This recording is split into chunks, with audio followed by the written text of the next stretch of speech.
በቁርአን ወይም በሐዲስ ያልመጡ ትምህርት አልተገለጸም። ሊኖረውም ላይኖረውም ይችላል ይባላል። ባረከላሁ ፊኩም። ይሄን መልስ አሁንም አላህ ሱብሓነሁ ወተዓላ በቁርአን ላይ የተገለጸባቸው ባህሪያት አሉት ወይ የሚለው ነዓም ነው። እኛ አልሐምዱሊላህ እንደ ሙዕተዚላዎች የአላህን ባህሪያት አናስተባብልም። እንደ ሙሸቢሃዎችም የአላህን ባህሪያት ከፍጡራን ባህሪያት ጋር አናመሳስልም። አልሐምዱሊላህ አላህ ራሱን የገለጸባቸውን ከምንም ፍጡር ባህሪ ጋር ሳናመሳስል እንቀበላለን። ይሄ ነው የኛ የአህሉ ሱናህ ወልጀማዓ የሙስሊሞች አቋም ማለት ነው። እነዚህ የመጡትን እንዴት ነው የምንረዳቸው የሚለውን ሐቂቀተን ሼክ አብዱራህማን አንድ ሰው መረዳት ከፈለገ የራሱን አመለካከት ማንጸባረቅ ካልፈለገ ኻሊፍ ቱዕረፍ የሚባል ቃዒዳ ላይ ከሌለበት ኻሊፍ ቱዕረፍ የሚባል አንዳንዱ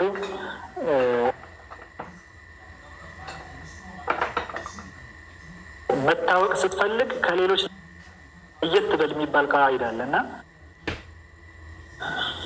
አንዳንዱ ይሄ እምነት ጉዳይ ላይ አይሰራም። ኻሊፍ ቱዕረፍ ላይ አላሁ አዕለም። ነገር ግን ዲን ጉዳይ ላይ ሲሆን ከነዛ ከትልልቅ ስኮላሮች ከትልልቅ ዑለማዎች መስመር መውጣት እምነት መልቀቅ ደረጃ ማሳጣት ደረጃ የሚደርስበት ጊዜ አለ እና ይሄ ነገር እንኳንስ የዓቂዳው ጉዳይ ቀርቶ ሌሎች በራሱ ሙሉ በሙሉ ተፈጭተው በደንብ ደቀው ተቦክተው ተጋግረው አልቆላቸዋል። እኛ መመገብ ብቻ ነው የሚቀረው። ሱብሃንአላህ። እና እነዚህን የሚመጡትን በተለይ በአላህ ሱብሓነሁ ወተዓላ የሐዲስ ንግግሮችን እንዴት ነው መረዳት ያለብን የሚለውን ነገር ዑለማዎች አስቀምጠውታል። ሌላው ብዙ ውዥንብር ውስጥ የሚያስገባም ነገርም የለውም። አልሐምዱሊላህ በደንብ እነሱ ከክተው ጨርሰውታልና ማለት ነው። አልኢማሙ ነወዊ ረዲየላሁ ዐንሁ ወአርዳህ ሸርሑ ሰሒሕ ሙስሊም ላይ ሸርሑ ሰሒሕ ሙስሊም ገጽ 6 ገጽ 36 ላይ ምን ይላሉ? እርሳቸው እየተናገሩ የነበረው ስለ የንዚሉ ረቡና ስለሚለው ሐዲስ ነበረ። አሁንም ያኔ ፈጣሪ አላህ ይወርዳል ብሎ ሰው እስልምናን ወክዬ እየተከራከርኩ ያለው ሰው ተናግረው ነበረ። የንዚሉ ረቡና ፈጣሪ አላህ ወደ ቅርቢቱ ሰማይ ይወርዳል ብሎ ይሄ የሙስሊሞችን እምነት የማይወክልን ነገር አንጸባርቆ ነበረ። ተመልከቱ የሙስሊሞች ዓቂዳ እምነት ምን እንደሆነ እነዚያ ታላላቅ የኢስላም ሊቃውንት ምን ብለው እንደሄዱ ማለት ነው። አልኢማሙ ነወዊ ማለት የሶሒሕ ሙስሊም ባለቤት፣ የሪያዱ ሷሊሒን ባለቤት፣ የአርባዑነ ነወዊያ ባለቤት፣ የሚንሃጁ ጧሊቢን ባለቤት፣ በፊቅህ ስንገባ በሻፊዒ መዝሀብ እንደዛው የረውደቱ ጧሊቢን ባለቤት ናቸው። ያኔ በዒልማቸው ባህር እንደሆኑ የታወቀ ነው። እርሳቸው ቀውሉሁ ሰለላሁ ዐለይሂ ወሰለም የንዚሉ ረቡና ኩለ ለይለትን ኢለ ሰማኢ ዱንያ፣ ይህ ሐዲስ አሉ የንዚሉ ረቡና የሚለው አሉ ፈየቁሉ መን የድዑኒ ፈአስተጂበ ለሁ ሃዘል ሐዲስ አሉ ይህ ሐዲስ ሚን አሐዲስ ሲፋት ከአላህ ስብሓነሁ ወተዓላ ባህርያት ጋር ተያይዘው ከመጡ ሐዲሶች የሚመደብ ነው አሉና ወፊህ መዝሀባኒ መሽሁራኒ ሊልዑለማ አሉ። ሁለት መንገዶች አሉት፣ ሁለት አካሄዶች አሉት። እንዴት እንረዳለን? ጥያቄው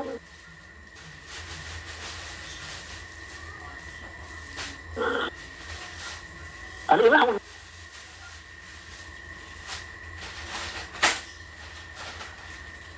ያስከፈተፈታል። ያላዋቂው ነው እንጂ የሚያደናግረው ዒልም ላለው ሰው አያደናግርም። ይሄ ነገር መዝሀባኒ መሽሁራኒ ሊልዑለማ ሰበቀ ኢዳሑሁማ ፊ ኪታብ ልኢማን ያኒ ኪታቡ ልኢማን ላይ ማሳለፊያለሁ ይላሉ። ወሙክተሰሩሁማ አጠር አድርጊ ግን ሳቀርበው ይላሉ። አነ አሐደሁማ አንደኛው መንገድ ምንድን ነው? እንዲህ አይነት ሲፋዎች ያኒ ከአላህ ባህርያት ጋር የተያያዙ የቁርአን ወይም የሐዲስ ንግግሮች ሲመጡ እንዴት ነው ማስተናገድ ያለብን የሚለውን ስንመለከታሉ አንደኛው መንገድ وهو المذهب جمهور السلف وبعض المتكلمين አብዛኛዎቹ ሰለፎች የሄዱበት መንገድ ነው አሉ። ወባዕድ ልሙተከሊሚን ከፊል የተውሒድ ምሁራንም እንደዚያው የሄዱበት መንገድ ነው አሉና አነሁ ዩእመኑ ቢአነሃ ሐቅ ዓላ ማ የሊቁ ቢላሂ ተዓላ። ይሄ ቁርአን ለምሳሌ አረሕማኑ ዐለል ዐርሽ እስተዋ ሊሆን ይችላል። ዩእመኑ ቢሃ እነዚ አብዛኛዎቹ ሰለፎች የሄዱበት መንገድ ምንድን ነው? ቁርአን በመሆኑ እናምንበታለን ነው የመጀመሪያው። አንዳንድ ሰዎች እናንተ እኮ አረሕማኑ ዐለል ዐርሽ እስተዋ በሚለው ታስተባብላላችሁ ይላሉ። ውሸት ነው። ይሄ ነው መንገዳችን። ቢአነሃ ሐቅ ትክክለኛ ነው፣ ቁርአን ነው፣ እናምንበታለን።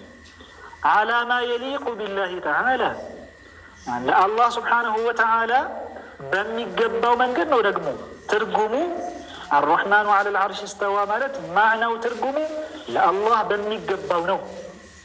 طيب وأن ظاهرها المتعارف في حقنا غير مراد ظاهر የሚመጣው ቀጥታው ሲጠቀስ ቃሉ ወደ ጭንቅላታችን የሚመጣው እኛ ዘንድ የታወቀው ማዕና ለሰው ልጅ ወይም ለፍጡራን የሚሰጠው ትርጉም غير مراد አልተፈለገበትም ማለት አላሁ አክበር። አሁን እነዚህ ሰዎች የሳቱት ነገር ትልቁ ነጥብ እዚህ ጋር ነው።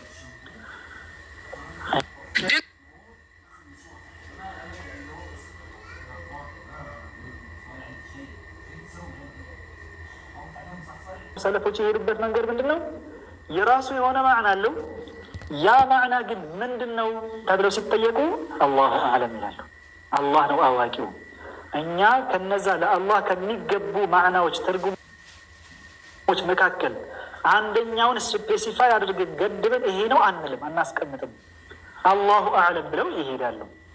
ነገር ግን ለፍጡራን በሚሰጠው ትርጉም ግን በፍጹም አይተረጎምም። አቂዳቸው ነው፣ እምነታቸው ነው።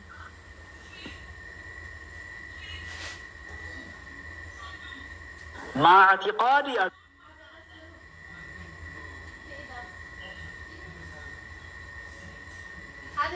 ለዛ ከፍጡራን ባህሪያት አኒል ኢንቲቃል ከመሸጋገርም እነዚህ አሁን ከዓርሽ ወደ ሰማይ ዱንያ ወረደ ነው የሚሉት። ተሸጋገረ ማለት ነው። አላህ ይጠብቀንና ከዚያ የተጠራራ ነው ይሉናል። ሱብሓነላህ።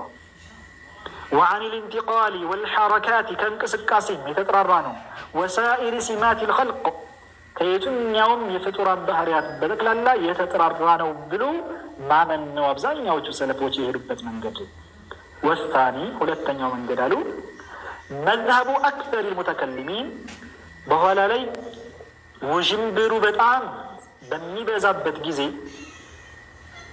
እነዚህ መጤነት የሚያራምዱት ሰዎች ሙሸቢሃዎቹ ቃል በቃል እየተረጎሙ ለአዋሙ ተራው ማህበረሰብ ማደናገር በጣም በተበራከተበት ሰዓት አህሉ ሱና ወልጀማዓዎች ከሰለፎች